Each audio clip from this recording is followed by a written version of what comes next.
to bring you the following live broadcast. How's everyone doing tonight? Woo!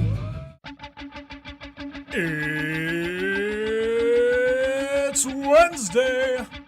It's 6 o'clock somewhere. With John ready in his chair. And almost 10 whole people watching from home. Are you ready? I said, are you ready? It's time for the ThinkSoJoE Show!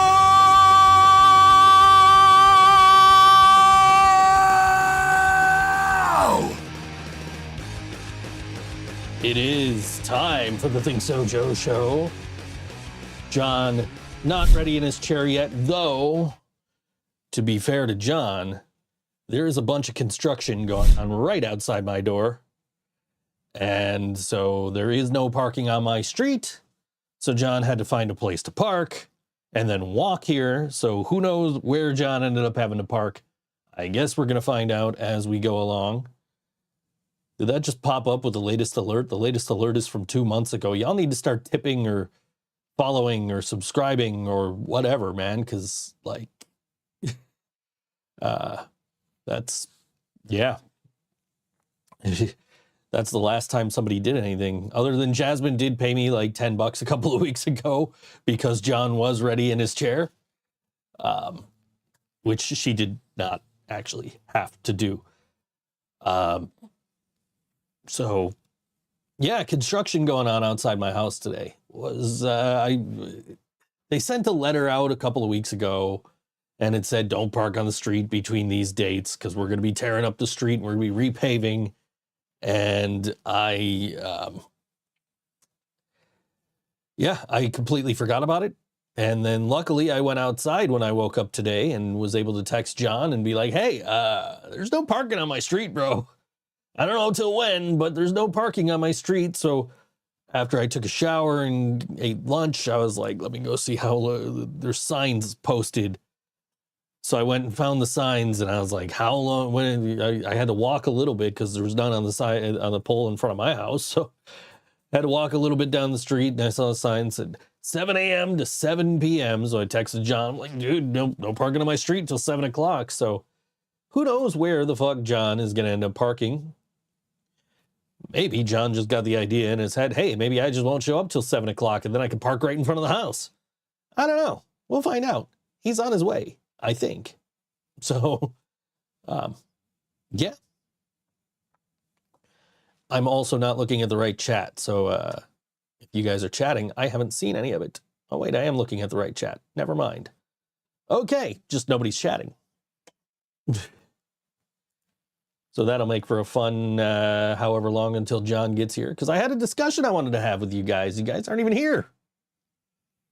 Oh, well. It's been a week, man. It's been a week. It's been a week. It's been a couple of weeks. Hey, look at that. UPS has my order.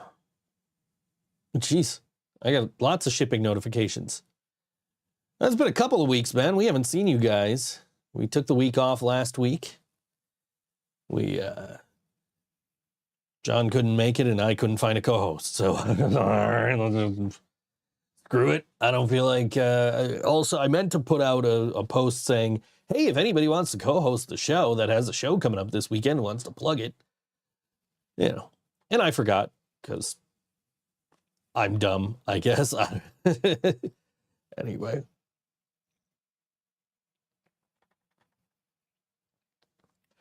Yeah. All right. Just me talking to myself apparently today because nobody's in the chat. John's not here. I should have just waited. But the show must go on.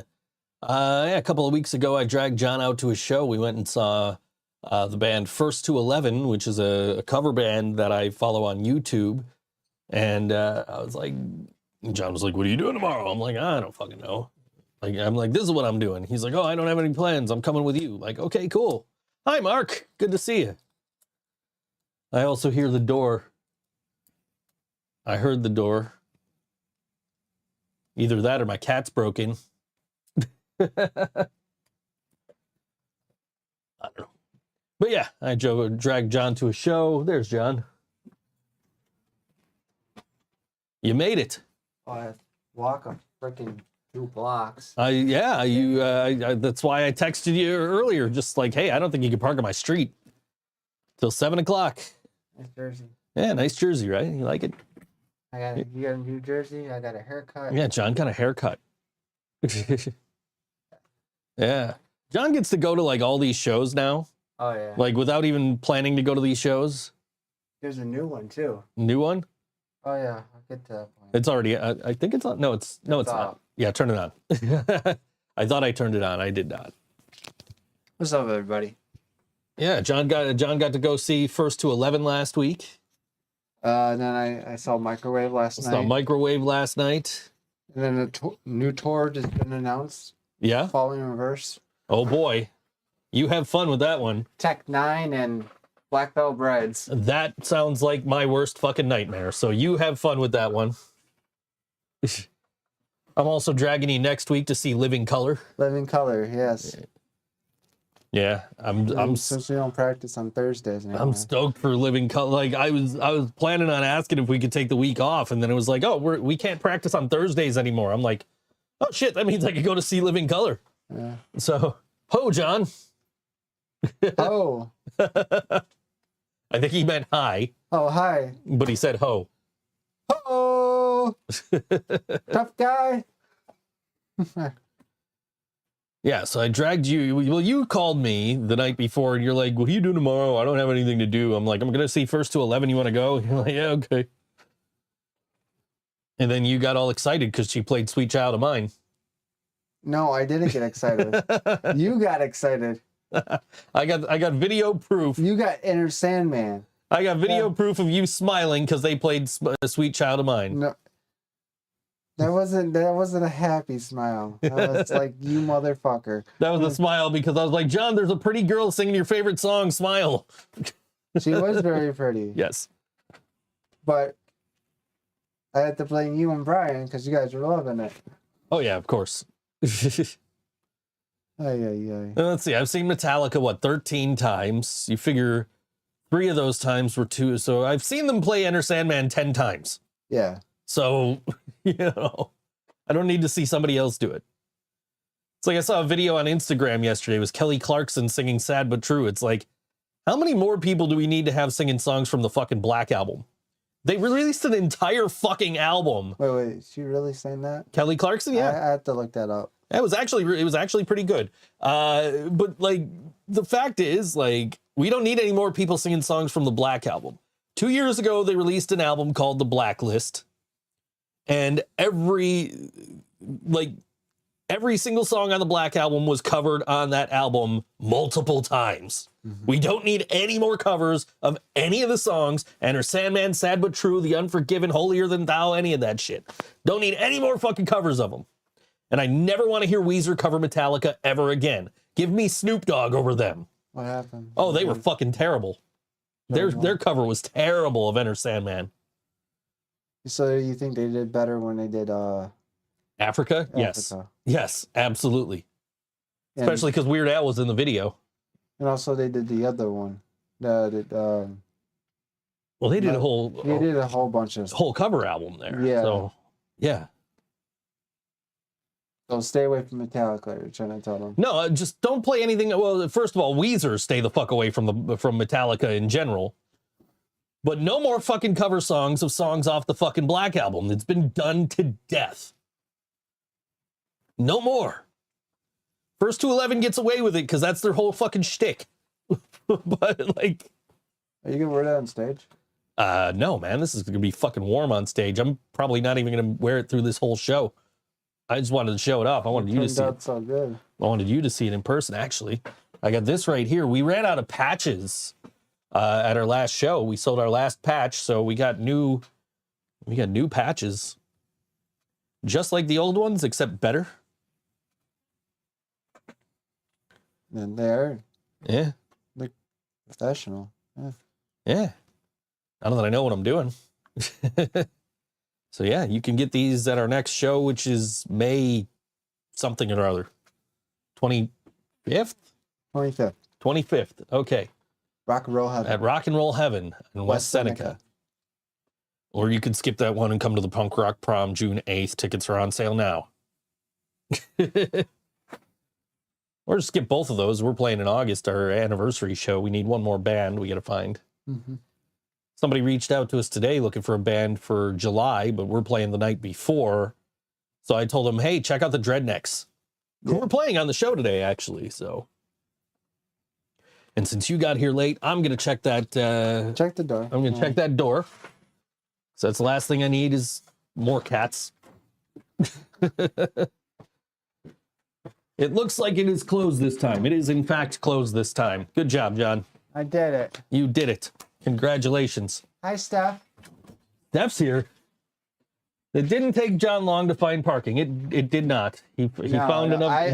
I walked 2 blocks. He had to walk 2 blocks, but he found parking. I found parking. He did.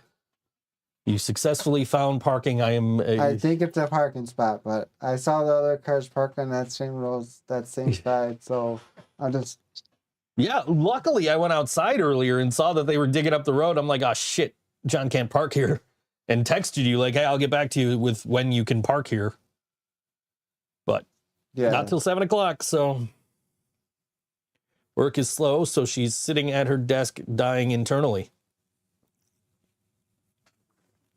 Chat's slow, so we're sitting at my desk dying internally. Publicly dying internally. I had an idea for a discussion for today's show. All right, because I was listening to some music earlier. Yikes. And I got this thought of songs where the lyrics don't match the music. Now, I'm not talking about like Rise Hendrix and doing like the gangster rap over Taylor Swift stuff. Okay. I'm talking about like actual songs where the mood of the song, the vibe of the song does not match what the lyrics say. Okay. And I've got 2 examples for you. Okay. The first, the obvious one is Third Eye Blind, Semi-Charmed Life. Mm-hmm. Right? That sounds like a very happy song, but it's about being hooked on fucking heroin or whatever the fuck, right? So, the other one is Bop by Hanson. Those lyrics are incredibly fucking deep. Are they? They are. I was listening to it this last night when I went to bed. And then it came on again while I was taking a shower. I'm like, all right, these lyrics, they're really fucking deep. They're really, like, it's about, like, friendships and maintaining relationships and, like, how... That's not what I heard. No, but like, the phrase bop is used in the lyrics as, like, in an bop, they're gone.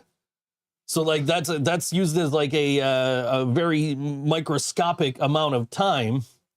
Hansons were Steph's first little girl crush. I saw Hanson.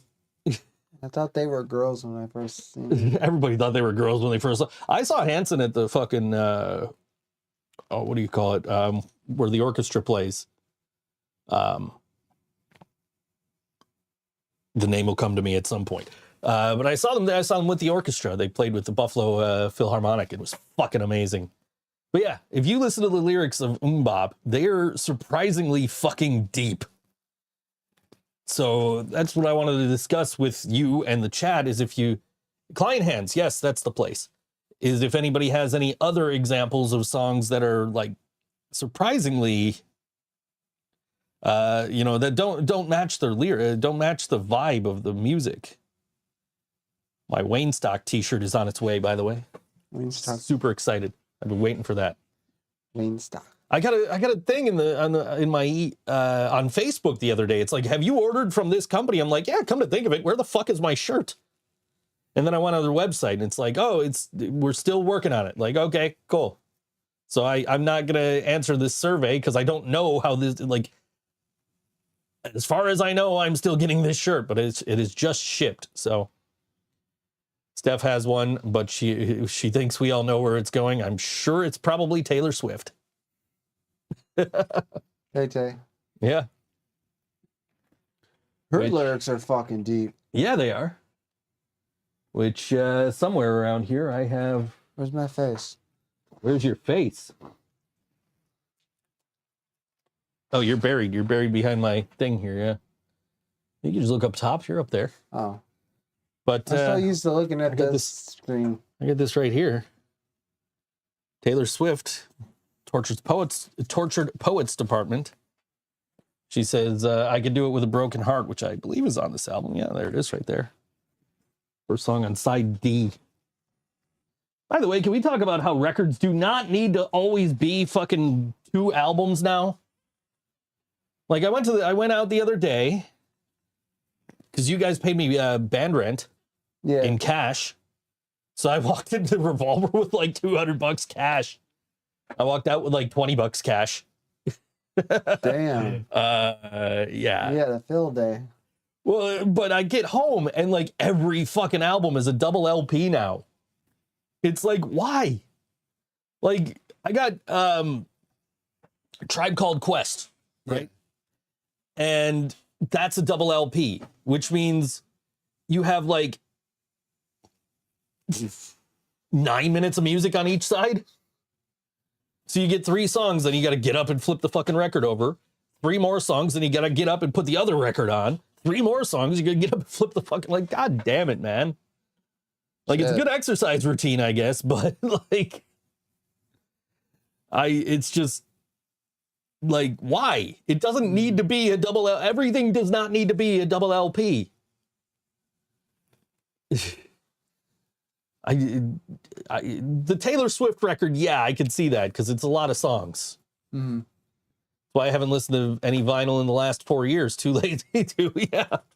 So,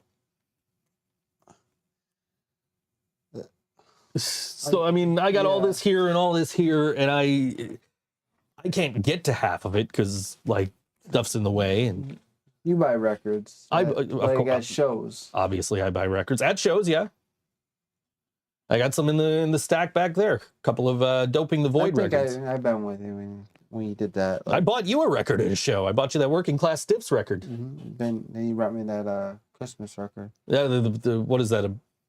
Which Johnny Mathis? Is that what that was? Mathis. Yeah. Great guy. Well, I think what happened there was Jill was like, buy John the most ridiculous record you could find. Mm-hmm. And I was like, well, this one's ridiculous, so I bought it for you. It's great. It's great. Yeah. I recommend it. Oh, but I think I came home with like 6 records and like half of them were at least like 4 or 5 of them were fucking double LPs. It's like, why? I get it for like Injustice for All, where the songs are 8 minutes long and you got 2 songs on each side, but like, come on, for this fucking De La Soul record. And the fucking, and the week before I bought the fucking, the Tribe Called Quest, rather, and the week before I bought De La Soul. Can we talk about why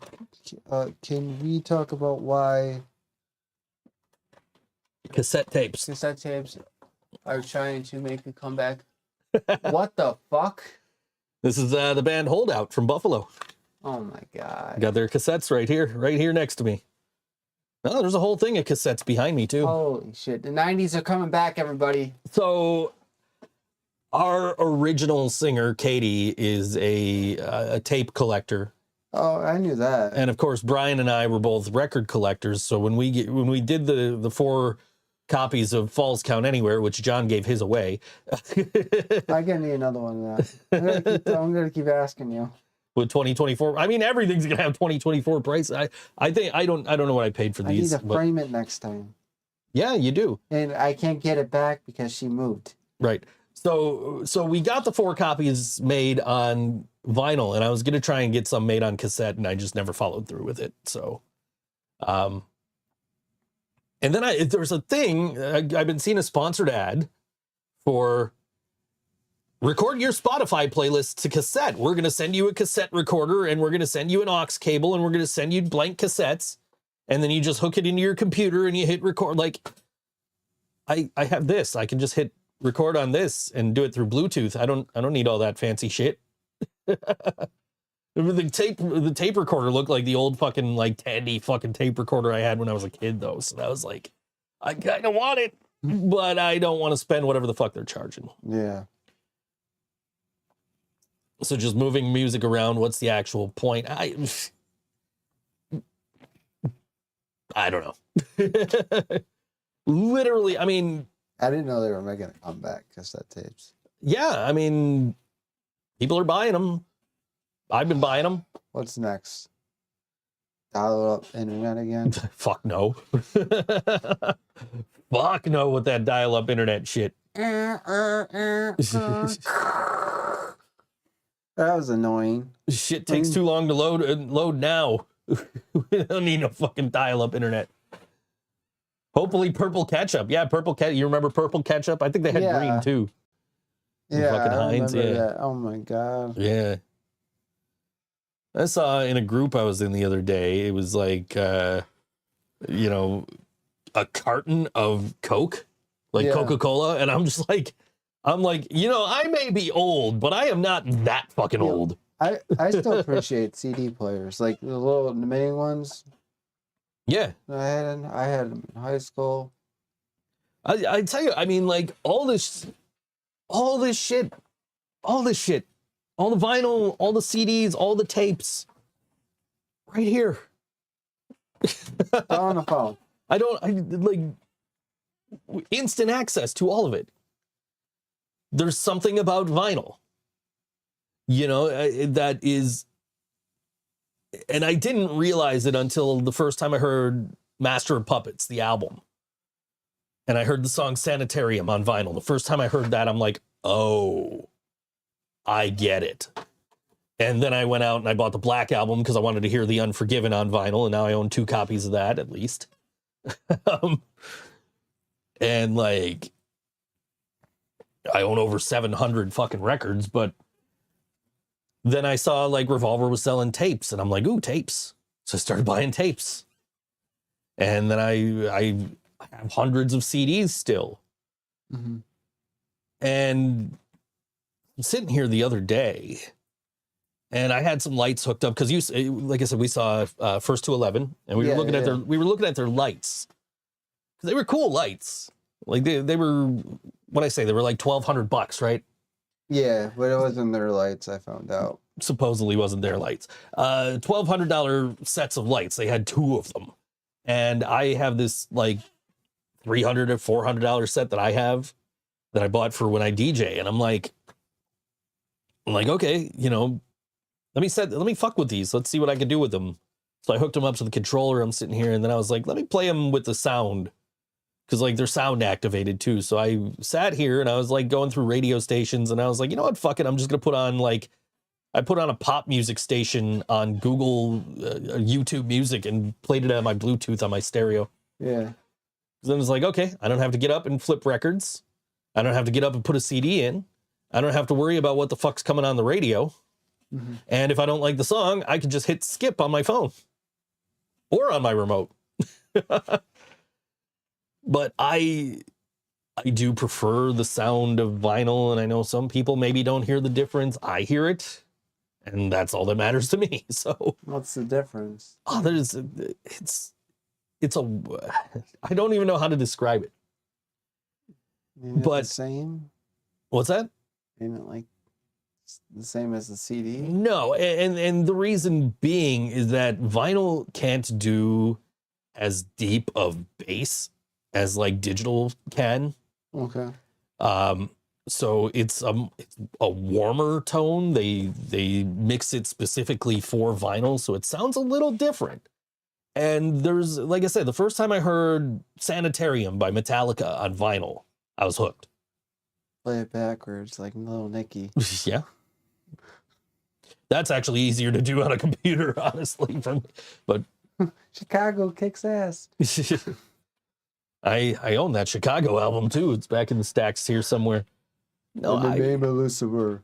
Can you imagine dunking dino nuggets into purple ketchup as adults? Yes, as a matter of fact, I can. McDonald's had it, right? No, it was, you could buy it. It was I mean, you could buy it, but I thought like did McDonald's have it? I don't know. I don't remember. I just remember like it keeps coming up on lists of like foods we wish were still around. Those and the fucking pizzeria's chips. Lemon squares. Fucking squares. We still got to get your show set up. I know. Recording. We haven't started. Everybody's just so busy. We got all kinds of fucking tripods and mounts and shit now for cameras. So it's gonna be one hell of a show. I just got a new mount for my action camera because I was like, My psychic. we're always like, our car rides are fucking epic. I know, because I always do the dumbest stuff. Our car rides are fucking epic. And I'm like, we're like in the moments. We're not grabbing the phone to record everything. Well, so I'm like, I gotta mostly you guys are recording me being stupid and funny. pretty much. So I was like, we gotta do something where we're like always on camera. So I was gonna buy you like a dashboard mount for the thing, but you're driving like 3 different cars. Yeah, once in a while, yeah. So like that wouldn't work. Yeah. Because they permanently install. So it's like, yeah, we could permanently install one in your car, but I don't want to put one in your mom's car and your dad's car, and then they're mad at me. And well, I'm gonna have a different car in November. and then you're getting a new car in November. So I'm done with. So I just gotta. I'm so done with my car. I just got a fucking clamp, and it'll hold my action camera, so we can record all the shit that goes on in the car. That'd be fucking interesting. Oh yeah. Oh yeah. Yep. Yeah. Our car rides are something else. You can say that. They are very. There's not a dull moment. And the best part is I can unclamp it. I can bring it into Denny's and clamp it on the fucking table. And then you can see the dumb shit we do at Denny's too. Yes. Fuck. Like I said, it's mostly just me being a goofball. Yeah, pretty half much. the time. Yeah. But people love it. I mean, they love my wig that I put on. Not Denny's. Steph says not Denny's. Steph used to work at Denny's. Denny's? Not the Denny's we go to, but she used to work at Denny's. Yeah. Go to Becky's. Fucking Becky's. She's not in Cleveland. She's I know, I'm just saying, man. I just fucking saying. I mean, I love Becky's, but the people watching this show are typically not in Cleveland at the moment. No, you guys are in Buffalo. Well, some of you, like... I don't know, Matt Smith from 1120 Press told me he listens to the show when he's driving to Washington on Wednesdays to play with his other band. Oh, okay. So... That's what's up. Yeah. Are we on the radio? Yes, we should be. I'm going to make sure, actually. Our boss could be We are. Because I automated that shit. We got to make him happy. Here's what happened. That's true. Steph might be in Cleveland. We don't know. I doubt it, but she might be in Cleveland. You never know. No, what happened was 2 weeks ago, Scott texted me while we were on the air, and he's like, hey, I don't know if you know that you're not on the air. And I'm like, oops.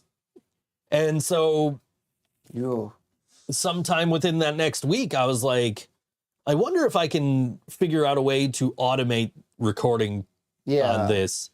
Because we always fuck up. Because I always forget, because like I share the post like before we go in that 1 minute before we go on the air. Yeah. And there's no sense of having the countdown timer on all WNY because the whole point of like that static at the start of the show is because we're breaking into the all WNY signal. So I got it set up now. So after that 1 minute countdown, it goes on the air on all WNY with that, like as soon as that static hits. So we are on all WNY. All right. Automatically. I don't have to fucking press anything. It is. See, we solved the problem, Scott. Yes, it is fixed. You know what else I can do is I don't have to touch the Stream Deck at all on the show anymore. No. Because as soon as I hit the pedals, it'll mute the microphones and go to the song break scene. And then when I hit the main scene button, it'll come back to the main scene and unmute the microphones. Everything's fucking automated. I don't gotta touch shit to do this show. Well, I guess I gotta hit the play button on the songs, but other than that, I don't gotta do shit. Simpsons? Yes, Simpsons. Oh, you haven't seen that since I did that. No. What the fuck? Yeah, that's my screensaver now. You don't win friends with salad. You don't win friends with salad. Son of a bitch. Yeah, no, that was a part of like automating everything was like, oh, I wonder if I could do animated screensavers now. Like, oh shit, I can. So I've been wanting to do that for the longest time. So that's my screensaver now. Is you don't win friends with salad from The Simpsons. That's cool though. Yeah. That's pretty rad. That is that line has a lot of memories, sentimental value to me from The Simpsons. It's not my favorite line from The Simpsons, but it's got a lot of sentimental value. It reminds me of the Continental. We'll talk about that when we come back, I guess, because we're about to go to a song break. Music time. It is about music time. It's it's 6:30 right now. I guess I still got to hit the mouse so I can read the stuff here. But tomorrow night, if you're in Olean, you can go to the Plant, 1201 North Union Street in Olean, and see the Muckers, Celtic rock band from Atlanta, but featuring former Buffalo and Olean resident Jeff Shaw. Join their old friends DredNeks and Crop Circle Warship in Olean on tour. So this is my favorite song from one of my favorite local bands. This is the DredNeks. This song's called Ain't Much to Look At on all WNY. Think So Joe Show.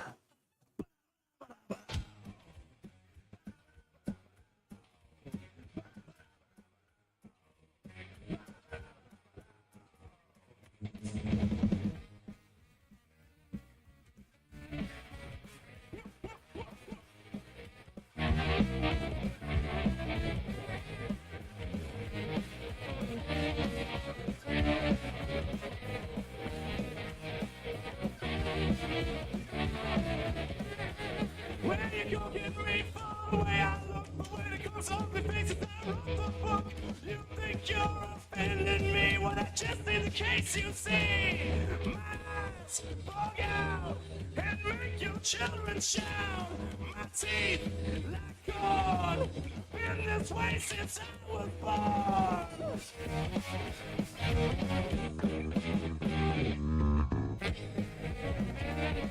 I ain't much looking. You can look at what you like.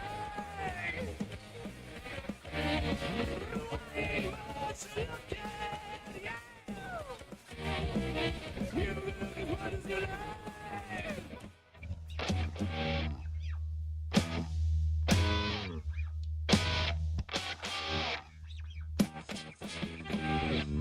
When I gotta go around, I got up, but you can't break my confidence. A freak of nature, you might think, but I'm more like the missing link.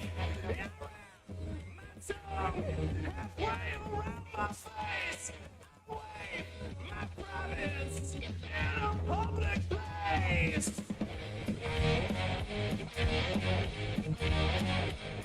Well, never come my way. But I never really cared about that anyway.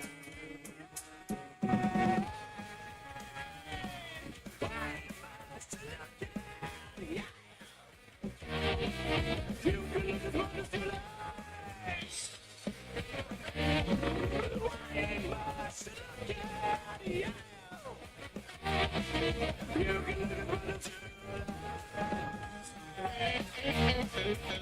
can look as much as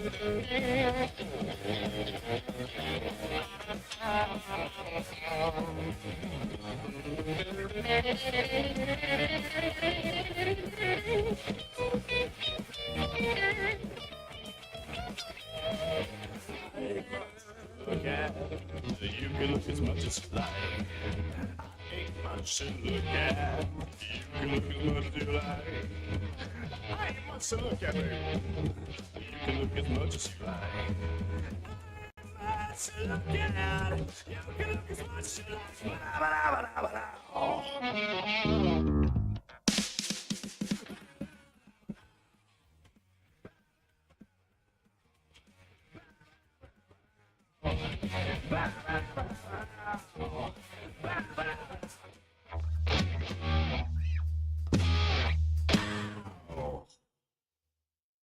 That was the DredNeks on all WNY. Think So Joe Show. They're good. Yeah. Fucking good. Fucking love the DredNeks. They always kill it. They're on my short list of bands I need to ask for certain date that we've already announced the date. August 16th.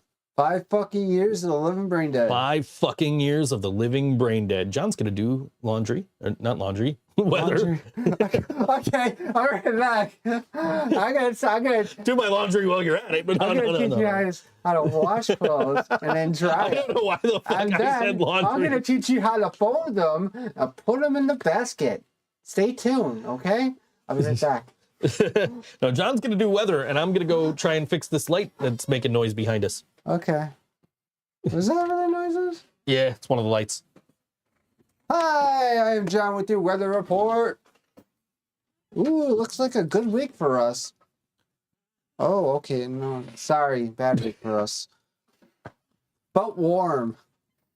Let's start off today with the highest of 73 degrees and the lowest 47 degrees, 0% chance of rain. But it did rain today. Mm-hmm. It did. So they fucking lied. Anyways, okay, moving on. From Thursday up to Tuesday next week, it's gonna fucking rain. Maybe not. I could be wrong. There is like 15% chance, 35% chance, 25% chance, 35, 50% chance tomorrow of rain. But the highest will be 61 degrees in Buffalo.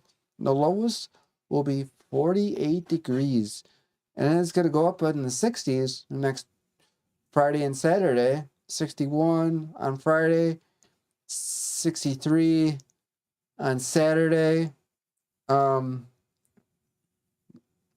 Sunday, sunny, but 25% chance of rain. That will be 57 degrees will be the highest, 45 will be the lowest. Then it'll go back up on Monday with 64 degrees and the lowest of 46. And then on Tuesday, 72 degrees to 57 degrees as the lowest. So, and then the rest says it's gonna rain, but I don't know. You can't believe the weather these days. Steph says she needs to know the weather for Cleveland. Oh shit! Yeah, okay. Let me see. I got to stop Cleveland, making that noise for Ohio. a second, and then it went back to it.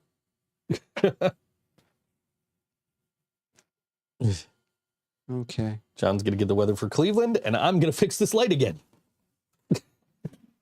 Oh, okay. Got the weather for Cleveland, Ohio, New York. It was the other light. Oh. Today is 75 degrees in Ohio, but the lowest is 54 degrees. And it's the same fucking bullshit. Tuesday, tomorrow, 57 degrees, the lowest is 49 degrees. Friday, 55 degrees, the lowest is 48 degrees. And the rest is going to be in the 50s for Saturday and Sunday. And Monday and Tuesday will be in the 60s. Looks like it's going to rain. It's going to rain tomorrow, Saturday, Sunday, Monday, and Tuesday. Friday, no rain. Our weather's a little bit warmer than Ohio, it seems like. So, yeah, I mean, I can't believe I paid the phone bill, so I have data. But yeah, if there's anything else you want me to check, any other weather, I'm your man, you know. Shit. Surely, we really need to do the green screen because that would be really funny and epic. I could just put this lighting thing on a loop, and then I don't got to worry about the lights making fucking noise. Yeah. But anyway, yeah, we definitely got to do that. This is John with your weather report, and I'm sending it back to ThinkSoJoE. And this has been sponsored by the ThinkSoJoE show in WNY. All WNY. All WNY. Get the brand name right, John. I don't know. I just come here. You've been on this show for how long now? You just can't even get the brand name. Almost 2 years. 2 fucking years. Go back to your ThinkSoJoE. There's nothing wrong with Ohio except the snow and the rain. Really like Drew Carey. I'd love to see the Rock and Roll Hall of Fame. I would love to see that too, but you know. I've already seen the Rock and Roll Hall of Fame. Oh, you, Jill. Well, I went. I played Cleveland. I tried going on vacations. Nobody wants to go to see the Rock and Roll Hall of Fame. You're getting a new car. We'll go fucking as soon as you get your new car. I'm telling you. Fucking, I'm going to the damn fucking Ohio, and I'm going to fucking Becky's and celebrate. Fuck. I was in Cleveland with the Yellow Sauce. We played a show out there. You know what grinds my gears? Road trips. Nobody wants to go with me. I'm always down for a road trip. So when I get a new car, I'm kidnapping you and Jill and Nick and Shane. The whole fucking band. Whole fucking band. And even fucking Emo Tim. Emo Tim. No, I'm playing. My folks listen to live band. Oh, okay. He's cool.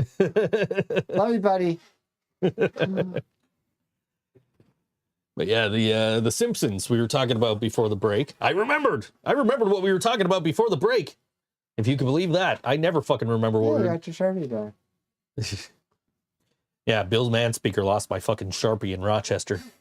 Son of a bitch. Had to Yeah. buy new ones. Anyway, Yes. so the Simpsons episode, I was at the Continental, Yeah. and I met up with this girl, and one of the first things she ever said to me was, "You don't win friends with salad. You don't win friends with salad." Either that or it was a different reference to the same episode, though. So that episode, a lot of sentimental value to me. Yeah. So, of course, as soon as I was able to put them doing the conga line on the fucking screen there, I'm like, yeah, I'm doing it. That's going to be my screensaver. So, yeah. Man, that thing's getting louder. About to turn these lights completely off back there so you don't hear them. They're there for visual effect. They're to make the show a little less boring visually instead of just looking at our two dumbasses the whole time. All right. They're making too much noise. We're turning them off. We'll worry about them later. I gotta punch them sometimes to make them work. Now Not it's- work, but make them not make that sound. Now it's darker. It's not dark. It's just less visually appealing in the background Yeah. because there's no lights behind us now. I mean, there is, but it's just a white light. So I don't know how much of a difference this will make. Hey, Google, turn the booth light red. Nope, that didn't make any difference. Or Oh, it didn't even fucking change the color. It's still white. Let me do it with the app. Sounds you're lowering and something's wrong with that's. I don't know what's going on with the audio on the music. We'll fix that. We'll figure it out. That would have been great to see in the chat instead of looking at my when I go to look at my phone later. It sounded like I was lowering and raising the volume on the music, so I think there's something. There's like maybe a fucking noise gate filter on it or something. I don't know how to do this. We're not going to do it right now. We'll do it during the song break, so we're not fucking with what's on screen. At least not while we're on screen. What the fuck was I doing? Oh yeah, I was changing my color of my lights behind me. See if it does anything at all. Where the fuck is the app I want? There it is. You know, you add one app and then like all the other apps shift over one, so you can't find the app because you're used to looking at it in one spot. Mm-hmm. All right, lighting. Studio. Oh, no, that just turned that light off. That's not what I wanted to do. It's supposed to be red, but it's not. It's not doing anything. It's supposed to be changing the colors. It's not. Okay, I guess that experiment's done. Now I put a noise gate on. Oh, fuck. Let me see. I thought I only put it on this scene though. We're gonna see filters, and we'll just turn those off and see if that makes any difference during the song break. Because I noticed like the volume was like really low on the song for whatever reason, even though it's not any lower than usual. Mm-hmm. So I was like, fuck, what happened? And I turned it up and it was still like, it still looked like it was fluctuating. So I don't know what the fuck's going on. As we'll work this out as we go. So, Oh, yeah. yeah. But yeah, I'm excited. My Wayne Stock t-shirt just shipped. I ordered it like 2 months ago. I was like, yeah, that's cool. I'm going to buy it. It was like a limited edition. They're like, it's only available for the rest of the day. And I'm like, yo, I got to buy one. I never heard of the company that was selling them. But like people in the comments were stoked, so I was like, all right, what the fuck's the worst? I'm out $20. Plus, I'm putting it on PayPal, so they'll fight for me if I. But I'm stoked. It's shipped. I'm like excited now. Cause like I guess what they do is they do like limited runs of T-shirts. Yeah, yeah. So they take the orders, but then they're still working on the previous orders, and then once they finish the previous orders, they start sending out the ones. So I'm excited. That's gonna be cool. Yeah. Looking forward to it. I don't even know what the shirt looks like offhand. So yeah. But yeah, so you keep getting to go to shows. You're just like, why not? You know, just everybody's like, John, you want to go to the show with me? And you're like, yeah, okay, sure, let's go. Well, I like microwave, so then you bought those tickets. Yeah, it's Jill's favorite band. Yeah, it's her second time seeing us. My second time seeing them, and it's their first headliner, and we were the first night on their tour. Okay. So I thought that was pretty cool. So you got to see a last night on a tour for First to 11 when we saw them at Mohawk, and you got to see the first night on the tour for Microwave. All right, cool. Origami Angel was the co-headliner. There's two people, freaking amazing. You called me last night. You were talking them up. I loved them. You also were telling me about your experience with some talkative individual last night. They were slightly inebriated. They had a little bit too much to drink. You were telling me your experience. Somebody was talking too much during the show. You couldn't hear hear the band over there. Yeah. I'm trying not to say the drunk woman that you told me about. Dude,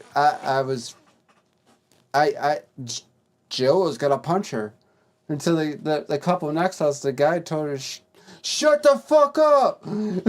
I was like, what the fuck? I was like, good, thank you. And then she asked a stupid question. What band is Dave Grohl in?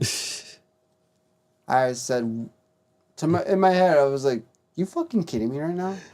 What band is Dave Grohl in? What band is Dave Grohl not fucking in? I don't know. You ever heard of Foo Fighters? Nirvana? You're like, here's a short list. Queen of the Stone Age? He's not in that band anymore, but no, but he fucking was. Dave Grohl's been in every fucking band. He's amazing. Hanson's. He can play anything. He even plays bass for Wolfgang once in a while. You are correct. He is not in Hanson. I wish he was. That would be good. That would be cool. They would fucking cool. welcome him too, because they are fucking amazing musicians in their own right. He did a fucking song. He played drums. He did a fucking song with Corey Taylor before. Yep. It's like I was, and then her man or her date took her away, and everybody started. That was the best part of the show. I've definitely had. How can you be louder than the band? I've definitely had my share of interactions with drunken people at shows. Like there was the one time I was at I was at the show of a problematic band. I was there for the opening band. Yeah. But it was before we knew this band was problematic. But I felt something off watching them. Mm-hmm. But there's this fucking drunk guy with his fucking elbow right in my ear the whole fucking time. How can you hear drunk people with earplugs? You can hear everything with earplugs. Unless you're using them fucking foam ones. Maybe and Jill forgot ours. Hearing protection.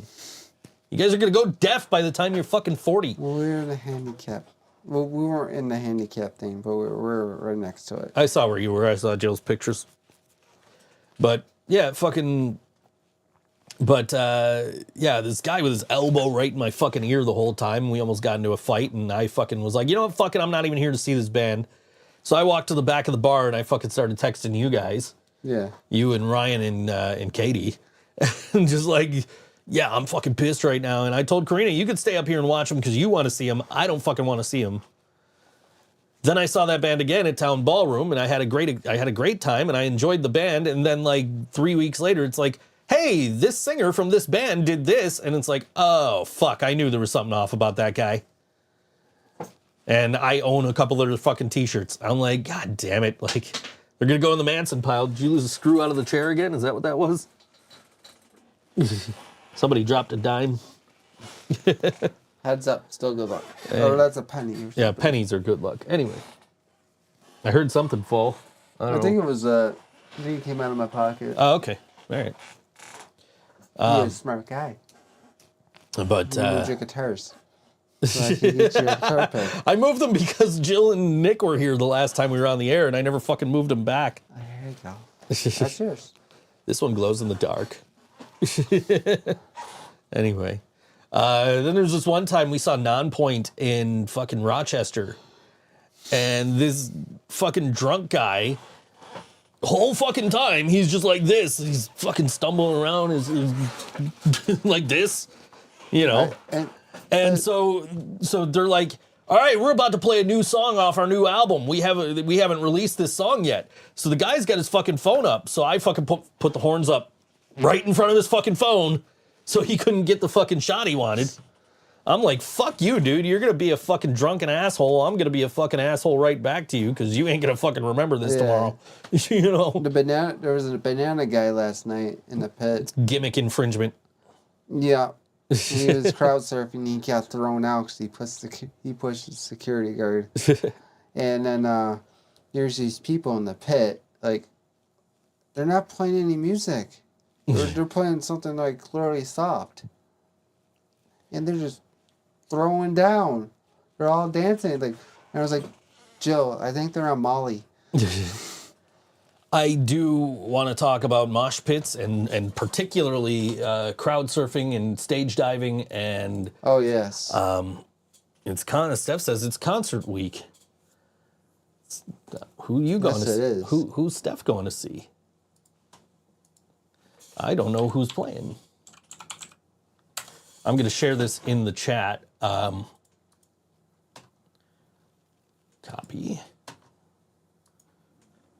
Paste. This is a GoFundMe that I just put in the chat. This is for a young lady named Bird.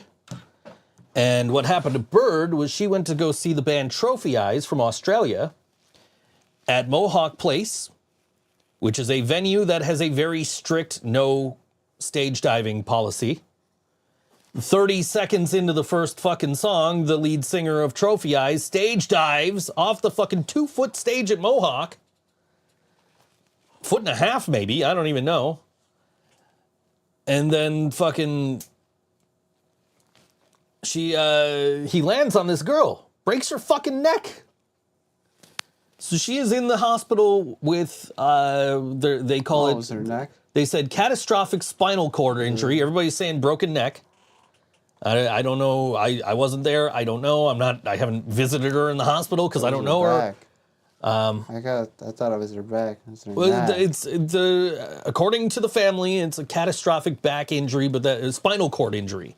Yeah. Spinal cord injury could be your neck. Yeah, that's true. So it's chances, but you know she's able to move her arms. That's good. Which is a good sign, but she's going to have to undergo a lot of physical therapy and everything. I shared that on my Facebook page. I'm going to share it now. I don't know what the fucking logic is when you walk into Mohawk Place and you see that short stage and you see that uneven concrete floor where you just go, I'm going to jump off that. Especially when it's in your fucking contract with the venue, no stage diving. Mm-hmm. In fact, I shared a memory yesterday of a sign at Mohawk Place that specifically says no stage diving. So kudos to Trophy Eyes because they recognized what happened. They canceled the rest of the show. The singer went with her to the hospital to because he felt so bad about it. Mm-hmm. But if you would have just fucking listened to what was in your goddamn contract to begin with, and not jumped off that fucking stage at Mohawk, which is not a stage that lends itself to fucking stage diving, onto some poor fucking girl who didn't know it was coming, didn't expect this, you wouldn't have had to cancel your show and go to the fucking hospital. It's like my size. She's tiny. Yeah. From these pictures we got on this GoFundMe. But hit that GoFundMe, donate. I donated $25. It's what I had at the time. Trophy Eyes themselves donated $5,000. So they're owning up to it. I give them that. I will give them that. I don't know anything about this band. But yeah. I mean, The only thing I know about this band, I know 1120 did a report about this incident, and they shared a. we probably won't be allowed to play Mohawk again. I would imagine not. But they shared a post from a year ago. Somebody, they were opening for somebody else, and one of the fans of the band that they were opening for posted on their Facebook page like, hey, me and a bunch of other people felt really unsafe with you guys encouraging people to mosh and everything. Mm-hmm. And somebody on the band page, and from what I understand, it wasn't a member of the band, it was their social media manager responded, fuck you. Really? So this band has a history of being douchebags. But I wasn't there. I don't know anything about this band. I've never heard of them before this incident. So I don't want to pass judgment on them. I will say they donated $5,000 to this GoFundMe. The singer immediately realized what happened and went to the hospital with this girl. Seems like they understand what they did was wrong. I'm glad she's doing all right. I'm very glad she's able to move her arms. She's got a long recovery ahead of her. Glad she's still alive. Yeah, absolutely. I mean, she got a long recovery ahead of her, but, every little bit helps. So if you hit that GoFundMe link I threw in the chat. We wish her nothing but the best. Yeah, you don't want to see anybody, No. get hurt. And just, the rules are there for a fucking reason. I understand the town ballroom. You can... Yeah. They were doing that last night, crowd surfing. Yeah. I'm not a fan of crowd surfers anyway. I used to crowd surf, but I'm not a fan of crowd surfers because I'm usually up front and I just hate getting them dropped on my fucking head. But that's neither here nor there. I'm not here to say I did it at Warped Tour, but I'm not here. Well, I'm not here to say don't do it. I was kind of like Garth. It feels so weird. I'm not here to say don't do it because I've done it. I understand. You crowd surf? When I was smaller, yeah. when I wasn't 230 pounds, yeah. I fucking crowd surfed. Was it 1809? Yeah, in 1809, I was fucking crowd surfing the handle and shit. Anyway, he was a rebel back then. Okay. But seriously, Warped Tours, Edge Fests, yeah, I would fucking crowd surf, but I also recognize at my weight now, I'm too fucking big to crowd surf. Oh, they love me.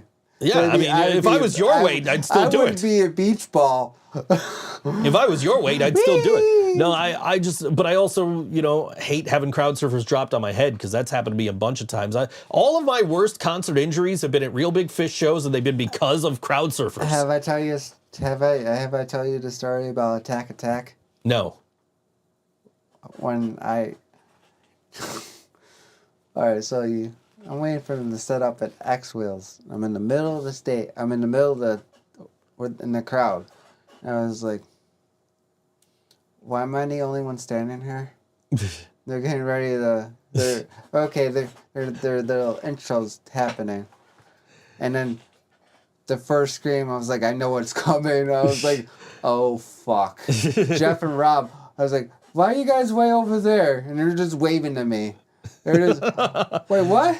Why are you guys waving? Come over here. No. John's caught in the middle of the wall of death. So here we go. At this moment, I'm fucked. Mm-hmm. Because, first scream, ooh. And I was like, oh, fuck, here they come. They go fucking right there.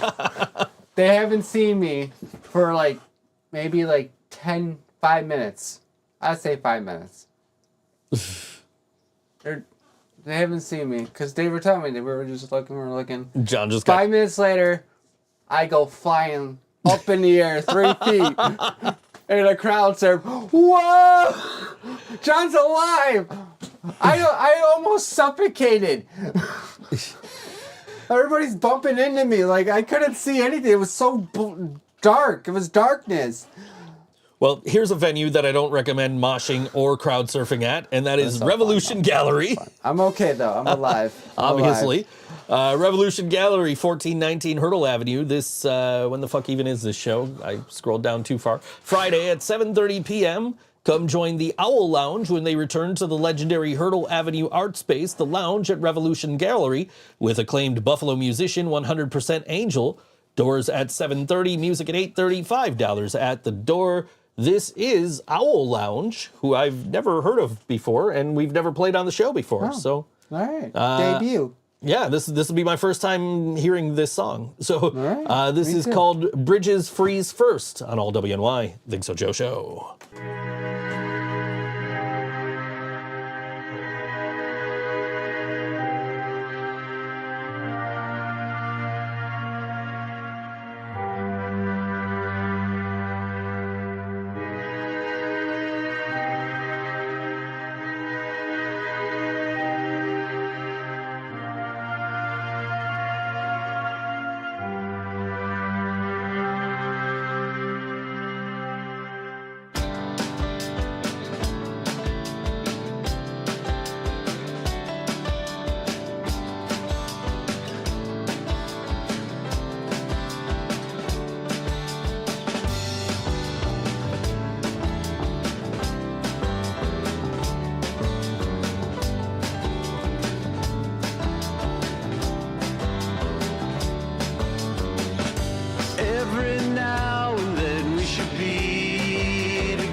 Silence like a weapon.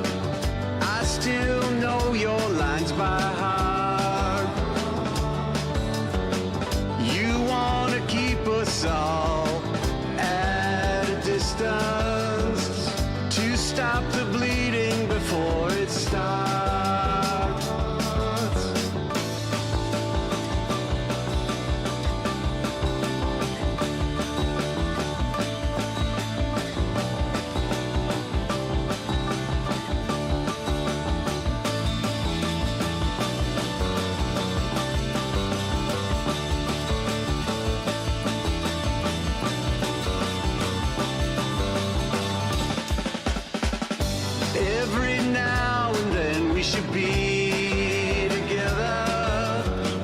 If you want a friend, then I should stay.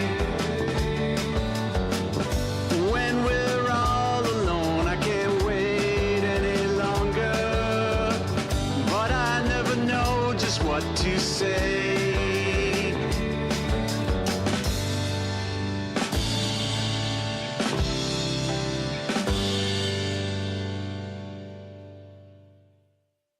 That was Owl Lounge, the song called Bridges Freeze First. You can catch them Friday night at the Lounge at Revolution Gallery. Hell yeah. Yellow Sauce is going to be playing there in a month or two. By the way, with regards to Bird and Mohawk Place, Mohawk is going to be having a fundraiser. Yeah. They're going to have a charity show. They're shooting for June 1st. Okay. So I don't know any details beyond that, but I saw Marty talking about possibly June 1st. So that's yeah. So Steph's going to see Third Eye Blind with Yellow Card, and then she's going to the Creed Summer of '99 concert. John's jealous. John wants to go see Yellow Card and Third Eye Blind. I'm really jealous. What The fuck? I love those bands. We saw Daytona Beach 2000 or whatever the fuck that band's called, and They were really good. They were playing all these cover songs, and I'm like, I've seen every fucking one of these bands, including Yellow Card. Which, when I saw Yellow Card, they're like, this is our last tour, guys. And now they're touring again. Yes, they're back. Because, you know. A whole new act. Because, you know, retirement tours, right? You guys At least they didn't have a fucking contract like fucking Motley Crue did, right? Like, oh, you guys are talking about the national anthem and fucking doing the national anthem to the Bills games. Like, you know, I'll do my Vince Neil impression. Yeah. Oh man, yeah, no, I saw that. I'm like, oh, that'll be funny in the group chat. Let me put that in the group chat. Like, I put the comment. I'll do my Vince Neil impression. Yeah. At a baseball field. Yeah. No, my worst concert injuries have all come because of crowd surfers. And it's like I was at this show, it was called the Molson Canadian Snow Jam. And it was down at the marina, and it was headlined by Real Big Fish and Goldfinger. And during Real Big Fish's set, I got a crowd surfer dropped on my head, feet first. It's like it kicked right here. And then I had to take the bus home. And I'm on the bus home. I'm like, I should probably, I'm going to fucking nap the whole way home. Except some little girl was singing Fallen by Alicia Keys at the top of her lungs on the bus. And quite frankly, you're not supposed to go to sleep if you have a concussion, right? So that little girl might have saved my life. Honestly. And then I saw Real Big Fish at Canal Side. And I was right up front. And I turned around to, help a crowd surfer pass through, and the crowd kind of surges forward, and I'm up front, turned sideways, so my ribs just go poof, twice. I couldn't breathe for like a week, dude. I don't think they were broken. I think they were bruised. I went to work that night, and I just stay away from the crowd now. Well, I went to work that night because I knew like my boss's son had gone to like med school. Yeah. So I was like, I'm gonna just go in. Like I left early because like the headlining act was Bad Fish, the Sublime tribute. Yeah. Like, why is Real Big Fish opening for a tribute act? I don't know, but whatever. So I saw Real Big Fish. I was gonna stick around for Bad Fish, but I'm like, you know what? Fuck it, I'm leaving. I'm going to work, and I'm gonna talk to the guy's name was Nevin. I'm gonna talk to Nevin. So I get to work. I'm like, hey, if I were to go to the hospital right now. What would they do? He says, probably nothing. Like, okay, cool. I'm just going to stay here then. I mean, hospitals do so much.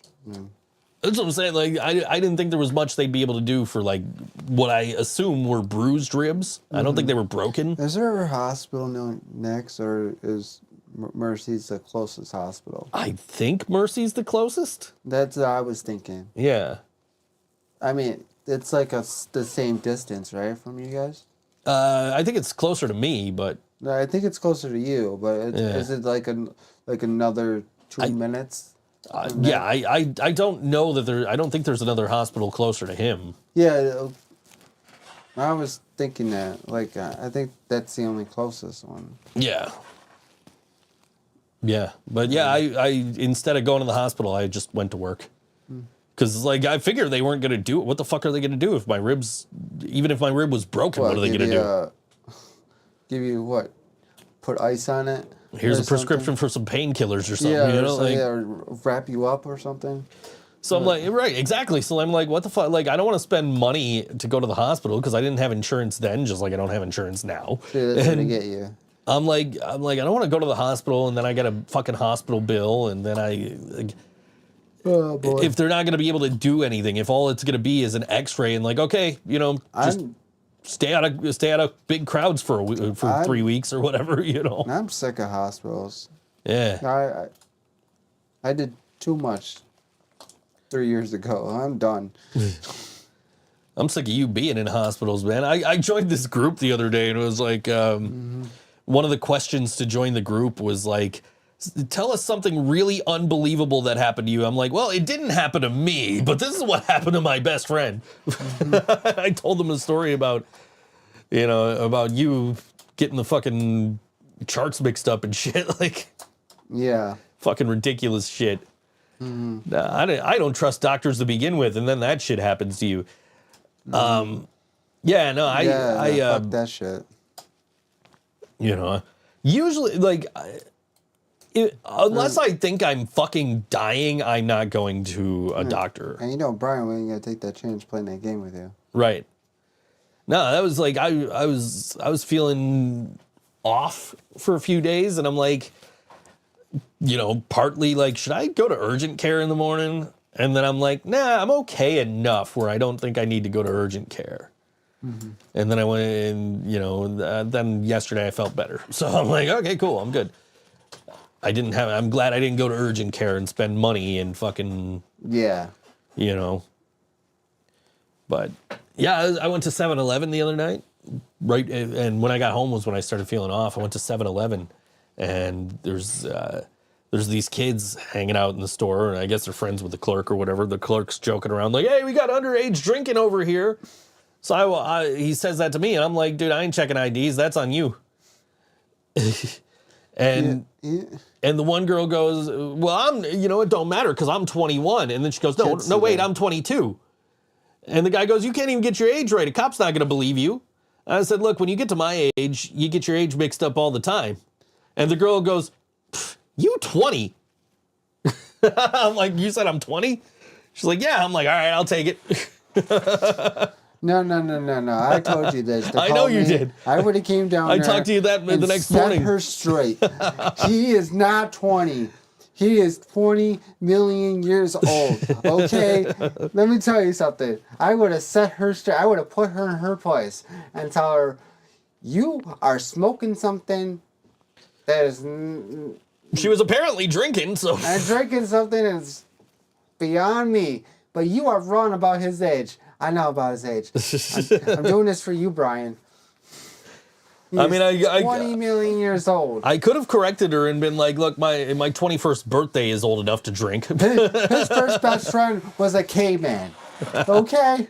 And he didn't speak any English. He just grunt. I'm pretty sure my grandma's got a picture of me with Captain Caveman. There we go. Yes. There was a Flintstones thing at the fucking, what do you call Hello. it? At the outlet mall, when the outlet mall was like new. Yeah. And I went to it. It was like guys in there were people in Flintstones costumes. Oh, really? And one of them was dressed like Captain Caveman. So I'm pretty sure there's a picture of me with Captain Caveman. He knew Bam Bam. God damn it. Tear your arm off if he shake your hand. Yeah. Anyway. Wilma. What is this show about? This show's about... Music. Basically. We support local music. In Buffalo, New York. And we fuck shit up. But realistically, this show is, it's basically the Seinfeld of podcasts, because we talk about nothing, except we're still relevant and funny, unlike Jerry Seinfeld, who blames the left for not being relevant and funny. Yes. Yeah. Yes. Well, welcome. Yes. Welcome. You're welcome here anytime. Yes. But, Yeah. But those were my worst concert injuries, were getting kicked in the head by crowd surfers. Mine was attack, like I said, and I came back to Jeff. I came back to Jeff, my friend Jeff and Rob, my ex-friends. They're like, we thought you were dead, man. Yeah, I thought I was dead. Everything got dark. You just look around. You're just like, I died in the fucking pit. You're like, why are people there and there, but not here? Like, why I'm here? Like. Oh, he's screaming. Oh, I'm about to get fucked up right now. John that's when John learned about the wall of death. Yeah, and like 3 minutes later, I go flying 3 feet up in the air, crowd surfing. It's like, oh my God, I'm alive. That's where John learned about the wall of death.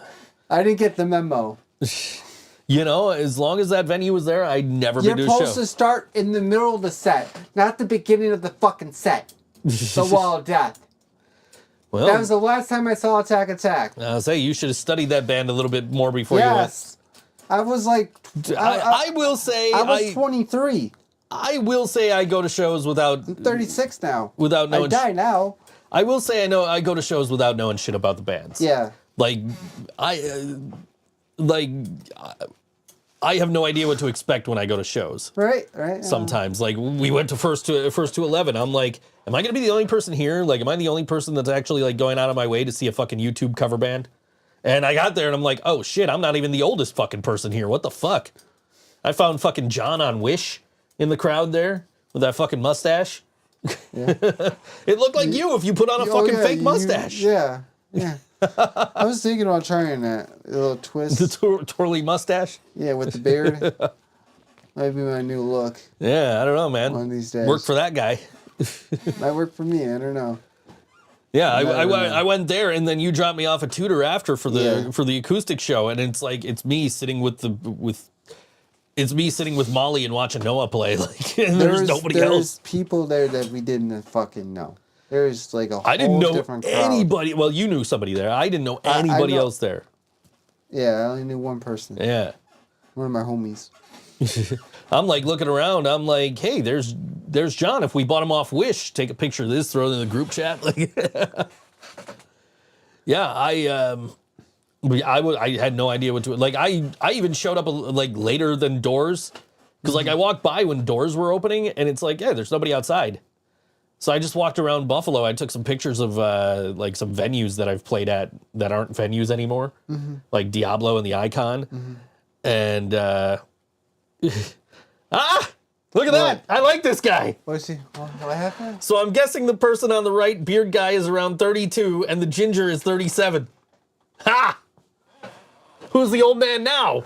I'm the old man. You're the old man. He thinks you're 37. Old man. He says you're 37 and I'm 32. Are you sure? You sure you're doing your math right? That's what it seare you're 37 and I'm younger than him. He looks a lot older than me, dude. Are you fucking sure? It's because the light's coming in from the windows, so you can't see all the gray. Did I tell you this guy's been around since the dinosaur era? He is no. Yeah, I'm younger than you. No, but by like 5 years, dude. That's fucking bullshit. That's fucking bullshit. Fuck. He's pretty accurate on your age, though. Yeah, he's pretty accurate on yours. Actually, you know what? I'm not mad at you. I am 36, and I'll be 37 next year. So you know what? It's all good. It's all good. I will take 32. But that's bullshit, man. But as I said earlier, bullshit. As I said earlier, my 21st birthday is old enough to drink. So, yeah. Anyway, like if I were born on my 21st birthday, I'd still be old enough to drink. Oh, that made your night. When that girl said I was 20, that made my night. I would have set her straight. I wasn't arguing with her. John, get down here. Okay, I got about to call. I was about to call you on the way home from 7-Eleven. Like, dude, you won't believe what just happened. I would have been right there. I would have been fucking right there to set her straight. John's over here arguing with some drunk girl. Yeah. Some drunk fucking 22-year-old. Fuck. Anyway. You 32? I can pass for 32. That's not cool. I'll tell you, Jenny from When Legions Fall, they were playing a show and they lost their bass player shortly after we lost Brian. Yeah. And she was very close with Brian as well. And so they dedicated a song to their bass player. And she comes off stage and I said, you know, I was going to say we're way too young to be losing this many people, but we only look like we're in our 20s. I lost 2 bass players in my life, so. Yeah. One was surgery, right? Yeah. And the other one was overdose on heroin. Mm-hmm. So, yeah. That's just it, man. We lose too many people by fucking other causes. You know, we don't need to lose people from idiot singers jumping off short stages onto concrete floors and landing on poor innocent girls who weren't expecting it. Fuck, man. Like, I'm glad she's alive. I'm glad she's alive. Jeez.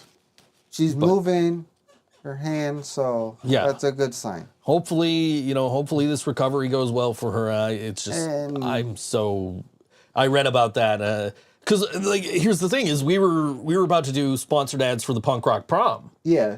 And I just had AI write the ad because that's, what I usually do for ads. And I sent it to Karina and she gets back to me the next day. She's like, yeah, that looks fine. And then before I got a chance to get on and actually make the ad, she's like, hey, it says, it basically, like, it started off by encouraging people to mosh, right? Mm-hmm. And she says, hey, can you take that part out? Because something happened at Mohawk, which is where the prom is. Mm-hmm. So I'm like, oh shit, yeah, no. And then that's when I read the article, the post from 1120 Press, and I read the GoFundMe and all that.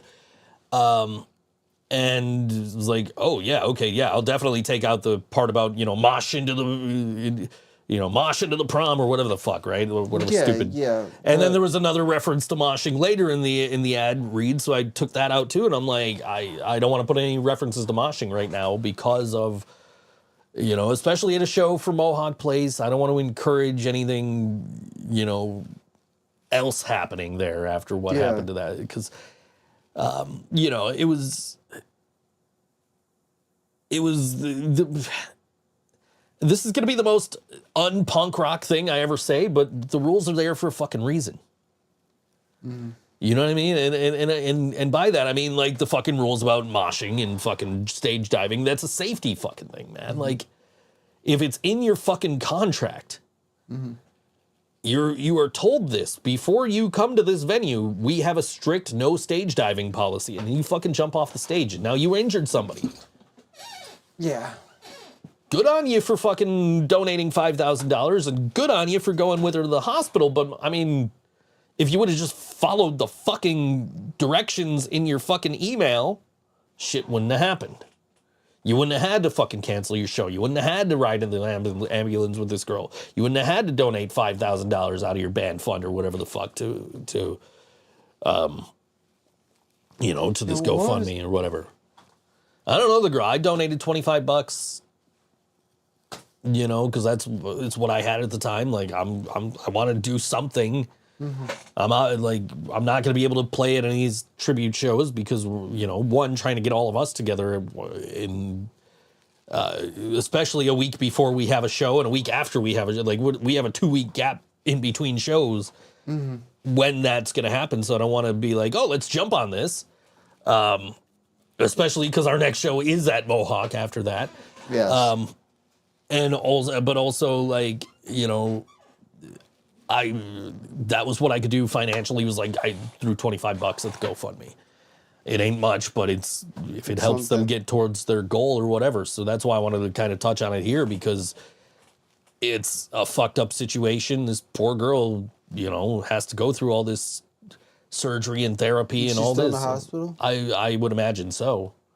But.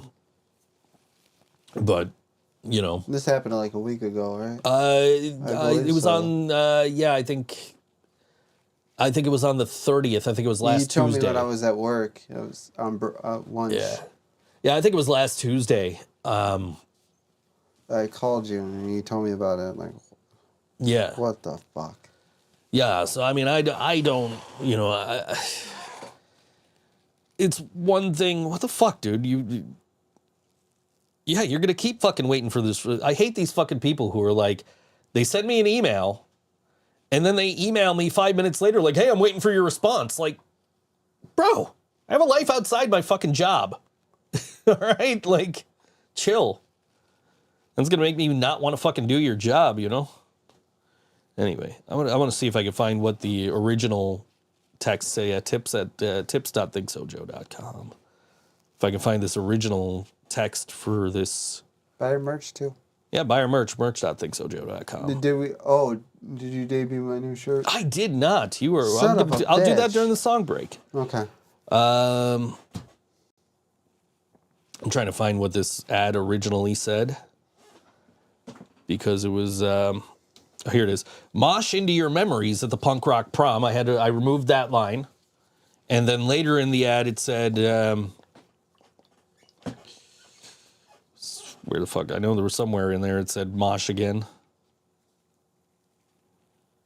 Don't miss out this prom experience, blah, blah, blah, blah, blah. I thought it said mosh somewhere else in there. I remember taking it out, but... Oh, let's get this pit started. I took that out of there, too, because, again, I didn't want to... It's at the same venue that this shit just happened. I don't want to encourage that, you know? Somebody said they were there the other night for a show, and it was just weird standing in front of the stage knowing what happened, you know? And, you know, I'm somebody was like, well, there goes Mohawk. And I'm like, no, Mohawk had nothing to fucking do with this. It just happened to be where it happened. Their liability insurance will put something towards it, I'm sure, but they have a strict policy against this. They told this guy not to do it, and he did it.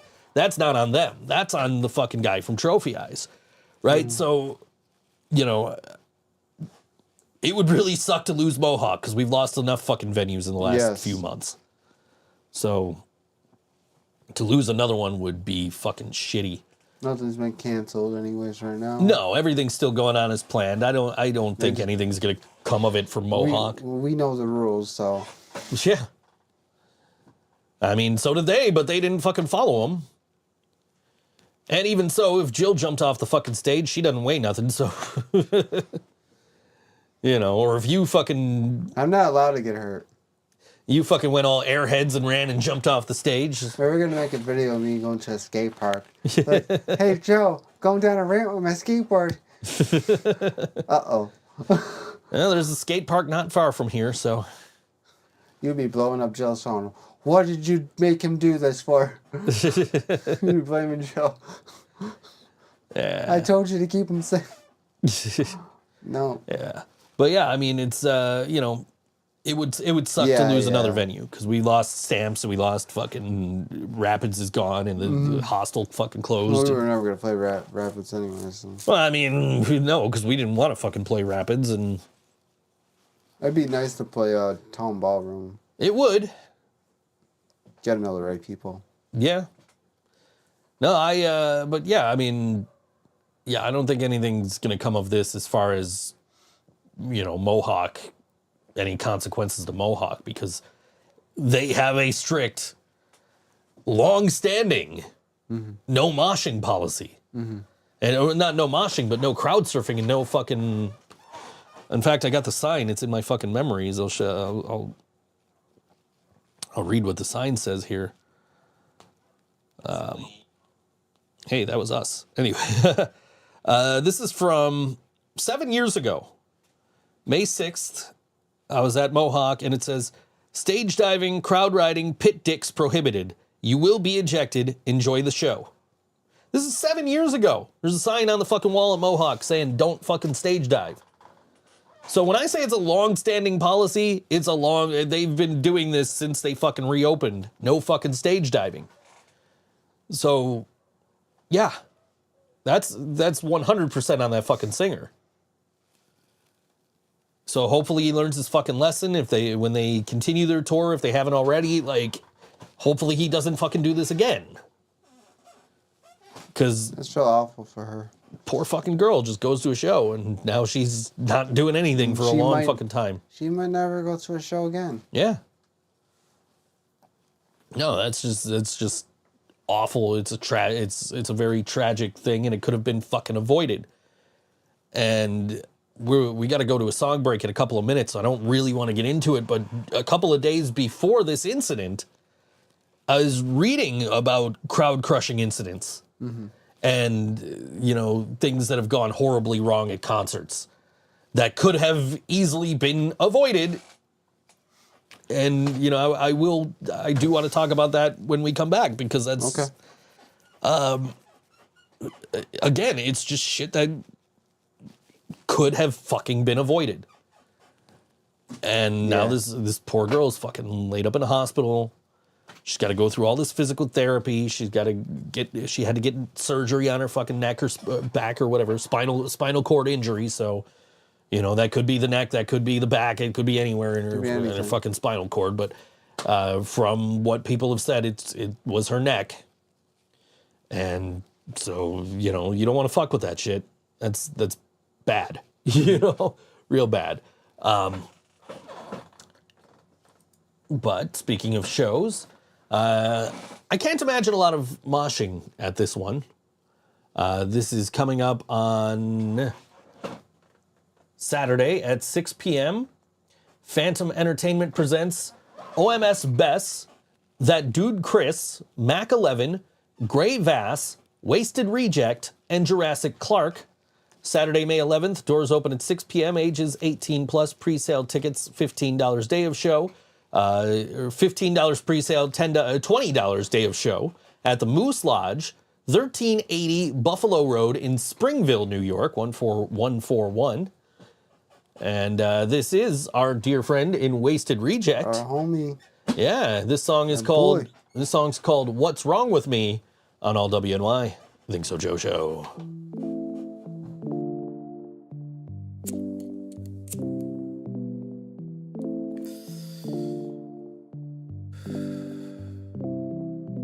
You know, I thought I had something to say, but I lost my train of thought. That's been happening a lot lately. Let me tell you all about it. You told me to pipe down. I could just stop breathing, not convenient enough. You kicked me when I was down. I could just play dead, but not convenient enough. Is it my fault now? Trying to understand, but not thinking enough. Starting to wonder what is wrong with me. Everything used to be so simple, but I'm falling behind. I'm feeling a little unstable. I said I'm fine, but fuck, I lied. These wounds, they feel a little fatal. Will I even make it out alive? The whole world's spinning like a dreidel. Starting to wonder how I'll survive. Cause I got no options like cable. Channel surfing through my woes tonight. Guess I should finally call somebody to see if they could truly save my life. You told me to pipe down. I could just stop breathing, not convenient enough. You kicked me when I was down. I could just play dead, but not convenient enough. Is it my fault now? Trying to understand, but not thinking enough. Starting to wonder what is wrong with me. You told me to pipe down. I could just stop breathing, not convenient enough. You kicked me when I was down. I could just play dead, but not convenient enough. Is it my fault now? Trying to understand, but not thinking enough. Starting to wonder what is wrong with me. Need a pipe down. I could just breathe and not convenient.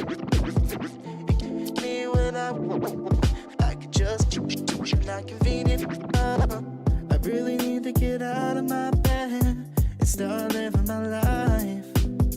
Instead I watch out of my window as time passes me by. I should really pick up the phone. I don't wanna be alone tonight. I opened up that bottle of Jack Daniels. Yes, it's one of those kinds of nights. Looking through all of my old photos, always thinking I couldn't make it right. Guess I should just call somebody to see if they could truly save my life. You told me to pipe down. I could just stop breathing, not convenient enough. You kicked me when I was down. I could just play dead, but not convenient enough. Is it my fault now? Trying to understand, but not thinking enough. Starting to wonder what is wrong with me. Need a pipe down. I could just breathe and not convenient. Me when I could just not convenient.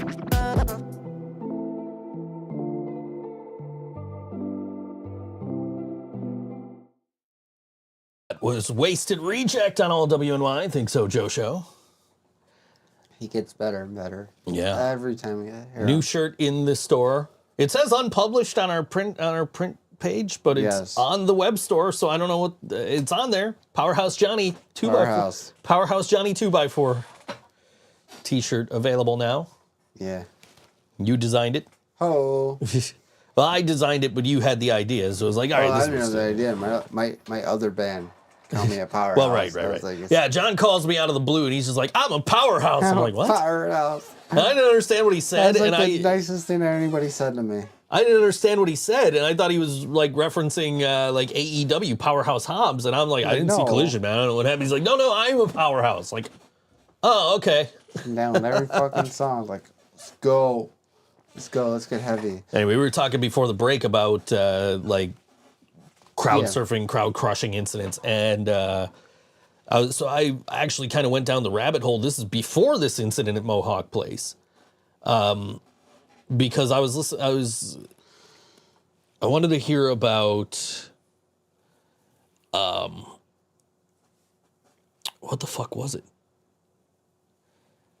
I forgot the Who. This is what happened. I was watching Monday Night Raw, and no, it was SmackDown. And in the background, I saw a Buffalo Sabres jersey. I'm like, that's weird. They're not in Buffalo. So I look up this player, and it turns out he plays for the Buffalo farm team in Cincinnati, which is where Raw was. It was in Cincinnati. So I looked up the arena that they were at. And it turns out it's the arena where there was a huge incident involving the Who in the 1970s, where it was the term they use is stadium seating, or festival seating rather, which is first come first serve. It's basically general admission. What happened was people are lined up. And they heard the Who doing the sound check. And they thought, oh shit, the show's starting without us. And they rushed the fucking doors and people got trampled, people fucking died. And I'm like, hey, didn't that same shit happen to Pearl Jam? So I looked up the Pearl Jam incident, which happened at a big festival, the Rock Slide Festival or something like that. Where during Pearl Jam set, people were trying to rush to get to the stage and the weather conditions were shit. So the field conditions were shit and people were slipping and falling and getting fucking trampled. And I think something like 9 people died. Pearl Jam put that in a song, nine friends that we never knew, something like that, and that led me down this whole fucking thing of like, the Altamont Speedway fucking Rolling Stones shit with the fucking Hells Angels, and they killed a fucking guy, and it's in the fucking Rolling Stones concert film, right? Like, and that led to me like reading about the Great White incident with the fucking pyro burning down the whole fucking venue, and all of this shit, and also of course Astro World with fucking. Travis Scott, right? Which happened not too long ago, just a couple of years.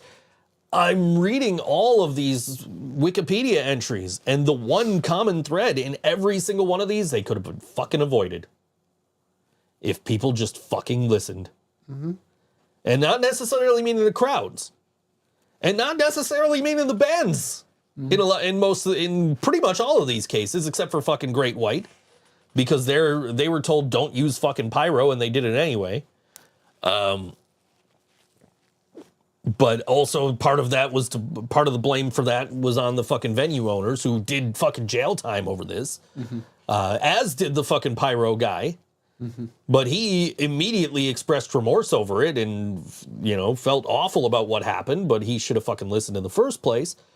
But like the whole Travis Scott thing was like, the county and the city were arguing about who the fuck's doing security at this show. Obviously, whoever fucking got there's this huge debate between everybody. Nobody knows what the fuck's going on. People fucking died. So all of these things could have fucking been avoided. The only one that like probably was, out of the hands of pretty much anybody was the fucking Rolling Stones one at Altamont, because like But even that was just like, hey, we want to do a Woodstock for the West Coast. But we want to do it like tomorrow. Yeah. And so you got the fucking Allman Brothers and the Rolling Stones trying to put together a show. The Grateful Dead say, hey, you know, you should use the fucking the Hells Angels for security. They have to keep moving the fucking venue because they can't get licenses to play these fucking places that they're trying to book. So they end up at this fucking speedway at the bottom of a fucking hill.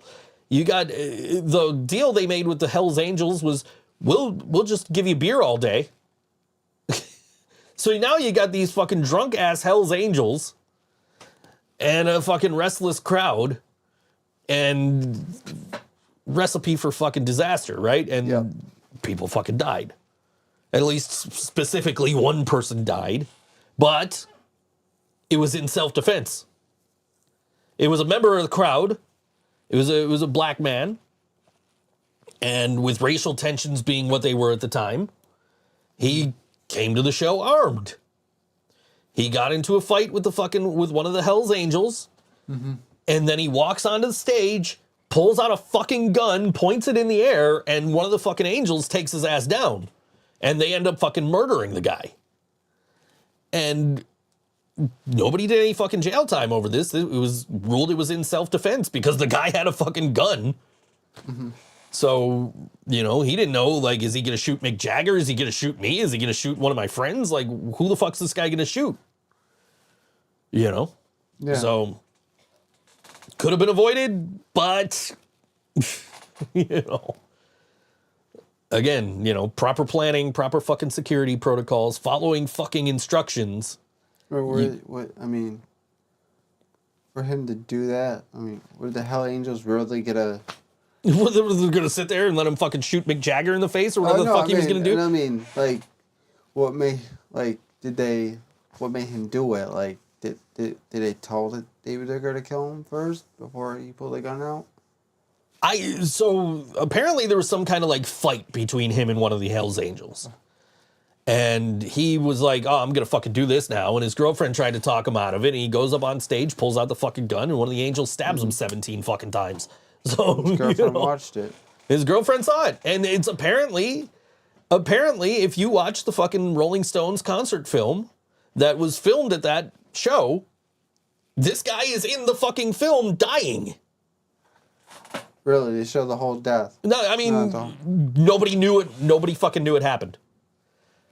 They knew something happened, but they didn't know the extent of what happened. The band didn't know? Apparently, when they were reviewing the footage to put into this concert film, that's when Mick Jagger realized what happened. He knew something happened. Because you're like, I think we need a doctor over here or something. And then they continued playing. Yeah. Not knowing what happened. You know, which you know, is apparently the case with the whole Travis Scott thing at Astroworld, right? People were getting trampled. People were fucking dying. People were dying of dehydration, asphyxiation, all this shit, right? And he didn't know. Allegedly, he didn't know. That's nuts. Apparently, like, he was at the after party. Him and I think Drake was the other artist. It was like the featured artist with him. They were at the after party. They like closed down a fucking Buffalo Wild Wings or something for them or some shit, right? And apparently that's when somebody came and said, hey, this happened during your set. And him and Drake immediately fucking left. They left the after party, like, and put out, he put out a statement the next day or whatever. But, you know, the blame went to, like, whoever. There was no, like, real sense of who was in charge of this show. And that's what happened, was nobody was taking the responsibility to say, hey, we need to stop this right now. Some people were blaming Apple because Apple was doing a live stream of the show. So they're like, Apple didn't want to shut it down because they didn't want to stop their live stream. I don't know how true that is, but a lot of what happened was a lack of security, a lack of communication from the security teams, because there's 3 different ones, because the city and the state couldn't agree on whose fucking security was going to work the show, or the city and the county rather. But again, shit could have been avoided. Oh yeah. So, you know, I was reading all this shit, and then like literally 4 days later, this fucking shit in Buffalo happens. Thanks, John. I appreciate it. he likes the jersey. Feels good, man. Feels good. I don't think this is going anywhere. I got to run it through the laundry. Yeah, I'm thinking of custom work, but I got to run it through the laundry and make sure everything holds up. It says for this to do it on low heat. So, but I mean, these are on here fucking solid, dude. They're not going anywhere. So They're not really good. yeah, it came out really fucking Felt good. like we need to start a hockey team. Yeah, I wanted to wear it today just because you hadn't seen it in person. So I want to like, do a goalie mask with a living braindead on it. yeah. But yeah, I wanted to wear it today because I know you hadn't seen it yet. So I'm like, I'm gonna wear it on the show, and it's a nice day for it. Honestly, it's not too warm in here today. It's a little warm, but it's not too warm. And then we got the new patches that are gonna be on the merch table. You said no cold wash. No cold wash. That's why. No. Yeah. Yeah. No, I mean, I always cold wash. It's just it's the temperature of the dryer I gotta adjust. I think so. Yeah. Yeah. But yeah, no, this is a really good. It's on here really well, so I'm pretty sure it's gonna hold up. It's like our bass drum. Yeah. It's the exact logo from the bass drum because it's got the fucking stars Except on for it. the Evans logo. You're right. It doesn't have the Evans logo or a big hole in it for the mics. Yeah. But yeah, no, I'm pretty happy with how this came out. I want to find. I would love to do this exact same thing except on the old Sabres kits, like the goat head kit. And I found goat head blanks before, and I bought one, and I have a ThinkSoJoE show jersey on a goat head blank, but I don't know where I got it from. So, but Amazon sells fucking blanks now, so I'm like, oh, that's convenient. And one of the blanks they sell is the current Sabres home jerseys. Oh really? So I'm like, ooh, you know, if I just change the colors in the logo, we could put them. I sent you those pictures. Oh yeah. They Yeah. had a Sabres logo on it. It looked good. And it was our logo just in Sabres colors and on the fucking Sabres home kits. So, which this is this patch is the exact same size as the ones on my Sabres jerseys. I would have got a number, like in the back or something. Well, that's what he's talking about, customizing. So, homegrown sports sells great blanks. I have to check them out. I just know like Amazon sells them for like $30. I'm like, shit, that's fucking convenient. Now I'm gonna get one done. Yeah, I gotta get you one done. It's I think it's like $50 total to do them. I gotta figure out how I can get a goalie helmet done. You just gotta find somebody who does airbrush. You can probably just take it to the fucking mall. There's an airbrush guy there, right? Got the black one with that logo, Yeah. or the skull. Skulls fucking look amazing on this. I cut the red backwards. Not the brains, but the like back of the patch. We also Cut got it backwards. Tell But them it about the looks new fine. wristbands. Oh, the new wristband. I got one over here somewhere. You got the limited edition. These are going to be on our merch table, and I'm not making more of them. Limited edition, red, white, and blue, living brain dead. And that was because we were watching Daytona Beach 2000, and we saw the drummer, and I'm like, dude, that guy is like, if you took the punk pop aesthetic, that's what you would get. Mm-hmm.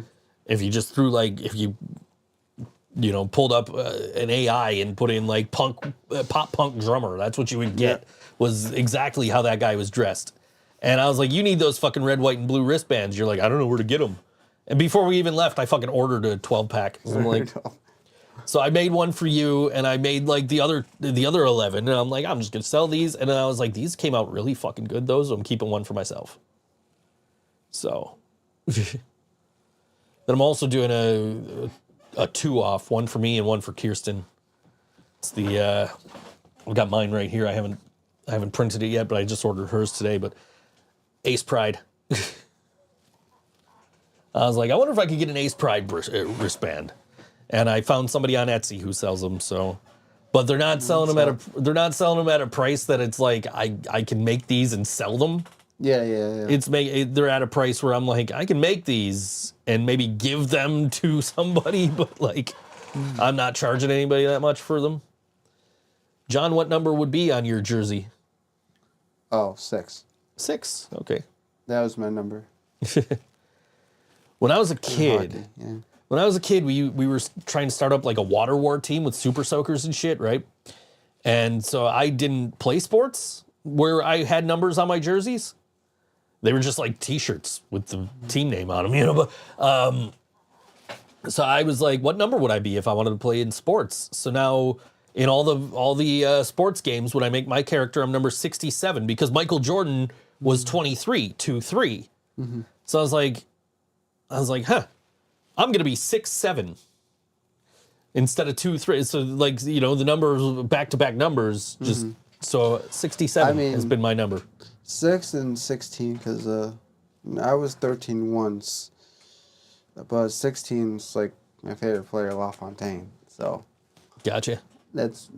But 6 was through my high school when I was goalie. I think up until very recently, like a couple of seasons ago, there was never a number 67 on the Sabres. Somebody just got that number a couple of years ago. I'll put the number 0 for a combo. For Monstars from Space Jam and Sid from Slipknot. Nice. Yeah. No, Oh yeah. Yeah, no, I've been using 67 as my number ever since I was a kid and trying to start a Super Soaker team.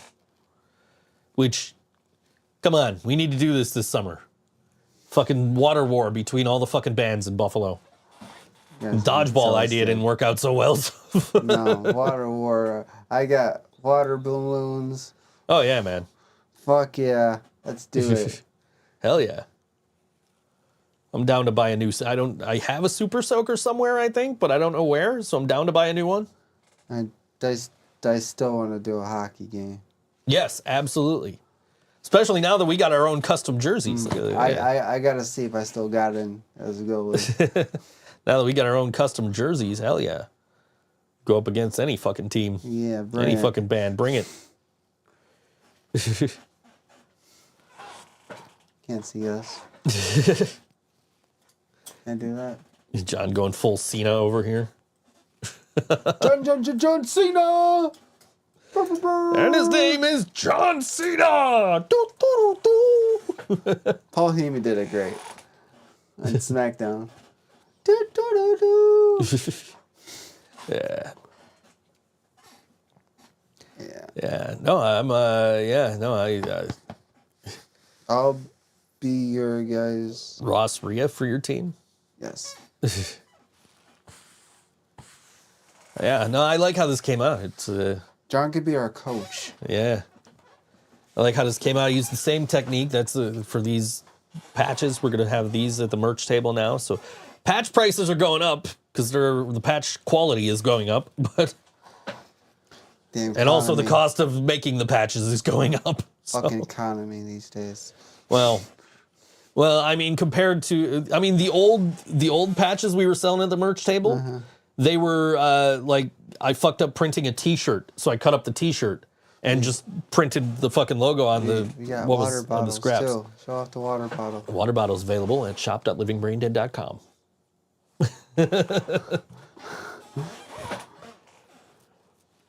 And hopefully my show comes out. Yeah. Dewey was showing off they got a new sign for the merch table. I'm like, we already had one of those. So I sent him a picture of our sign. He's like, oh, now I got to add lights to mine because yours stands up.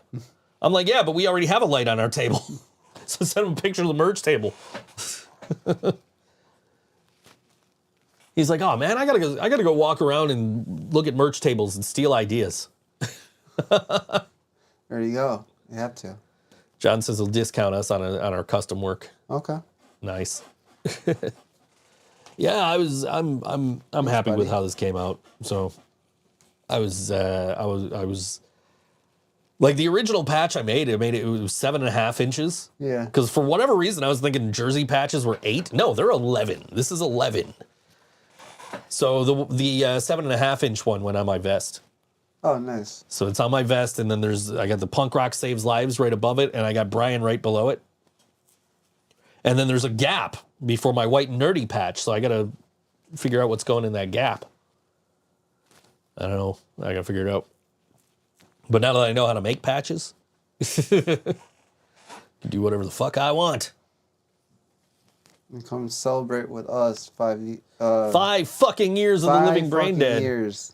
August That's how 16th long at Mohawk Place. That's how long I've been almost in the band, for almost 5 fucking years. Yeah, well, so the unique thing is that it actually lined up this year where where it's the same days as it would be in 2019. So like August 3rd is a Saturday. And August 3rd was our first show. It was on a Saturday at Stamps, but unfortunately 2 of us are not available that day. Mm-hmm. So we had to push it back. It's going to be August 16th at Mohawk Place with our friends and Spit Sisters. We're waiting on, we got to find one more band. We haven't decided who yet. So we probably should get on that because it's only a couple of months from now. But, you know. It's going to be a good show. Good but time. I wanted to announce it because May 5th was actually the date that I put out the post saying, hey, I'm looking for a band. And that was, when Brain Dead started coming together. And that's actually, I think, why we're in May on that, in that Wretched Sound magazine, the calendar issue. I think we're May because that's when we first put out the word of we want to start this band. So, I mean, when I joined, I was just a fill-in. So I wasn't permanent until February. Yeah, first show was in November. Yeah, so I was just a fill-in. So I wasn't supposed to be in the band. Neither was Brian. Yeah, so it just kind of worked out. So don't feel bad. Brian wasn't supposed. Brian was asking me all the time, like, so when are you replacing me? That's why I kept asking me, was Steve coming back or what's going on? What's the Well, deal? Steve was supposed to come back, and then Steve told us he wasn't coming back. So it was like, all right, I guess you're in the band. So, this is what it is. by the way, before we talk about that, we got to get out of here, man. It's 7:57 already. Before we get out of here, before we play this last song and talk about this last band and their upcoming shows, I do want to point out that tonight at Jackrabbit, it's a Music is Art showcase featuring Skamagachi and Strange Standard. So check that out if you're in Buffalo and you got nothing to do after the show. Didn't you just had that before? They're doing another one? They do them all the time. Oh. They do them like once a month. So this month's is tonight, Skamagachi and Strange Standard. Nice. Which is an awesome show. Coming up Saturday at the Bug Jar. And I need this is going to take a minute before we get to the song. So we're going to go into a little bit of overtime. But first of all, On The Cinder just released their brand new album, Heavy Handed, just came out today. Available wherever you stream music. Brand new On The Cinder album, Heavy Handed. It's available now. We're going to play a song off of it in just a second. They are doing release shows, including Saturday at the Bug Jar, Saturday the 11th. On The Cinder has a new album entitled Heavy Handed coming out in May. We're celebrating the release with a Rochester Ripper at Bug Jar. On The Cinder will be joined by Jerry's big world famous band, Sedai, and Only Shallow. Nab your copy of HH on vinyl and peek around the bar for more surprises. That's going on 8 p.m. doors, 9 p.m. music Saturday night at the Bug Jar. 21 plus at the door, $10. And limited 18 to 20-year-old tickets available for purchase at bugjar.com until 12:30 p.m. day of the show or until sold out. Also, May 10th in Syracuse at Funkin' Waffles, which is actually a place I've been next door to. We were trying to go there, but they closed an hour early. We were trying to go hang out there after the Interrupter show out there, but they closed an hour early, so we went to the bar next door and hung out with my buddy JT because we had a while before our bus. But anyway, I digress. May 18th, which is the day before John's favorite day in the month. May 18th. May 18th, here in Buffalo at Mohawk Place, On The Cinder is playing. We'll talk about that a little more next week because that's next week. And I don't have the details in front of me here's the Buffalo event page. It's On The Cinder release show with Speed Dial, Star Juice, and Spud. That's going to be a killer show next Saturday at Mohawk Place. But if you want to see them a week early, this Saturday at Bug Jar in Rochester. And this is from the new album. This is On The Cinder. This song is called Board Up the Arcade on All WNY ThinkSoJoE show. We'll see you next week. Hit them with it. Don't forget to like, share, and subscribe. This is the ThinkSoJoE show. Get it right, John. Get it right. Get fuck. All right. And good night. We'll see you next Wednesday. Seeds to flowers to trees. Roots run deep. They take it.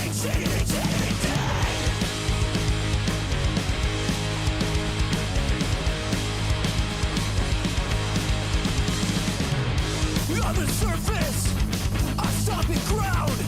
All fun and games, cabinets and rigs. Then infestation, poison the pen. Tar up the soil, planted the pigs. Tiles break down to fragments. Foundation swallowed by land. Sold out the worst way. Sold out the worst way. Sold out the worst way. Thinking where we stand. Kicked out, shut in, closed up and left behind. Kicked out, shut in, closed up and left behind. One talent's all it takes to spread the cancer. To find till there's no truth in any answer. Carve out what makes you sick. Carve out what makes you sick. It takes a village to raise a day. Once ago, rock and stop the blame. Carve out what makes you sick. Carve out what makes you sick. Carve out what makes you sick. Carve out what makes you sick. Put it up on a grave of fiction. Let they want it be ignored. Corporate Judas left for town. Jury's out. No investigation. The world pulled the crowd. Shut in, closed up and left behind. Kicked out, shut in, closed up and left behind. We're a campaign marches in the ground we won't reside. One cell is all it takes to spread the cancer. Divide till there's no truth in any answer. Carve out what makes you sick. Carve out what makes you sick. It takes a village to raise the stage. Once ago, rock up, start the blade. Carve out what makes you sick. Carve out what makes you sick. Carve out what makes you sick. Carve out what makes you sick. The secret everyone knows. With the family we chose.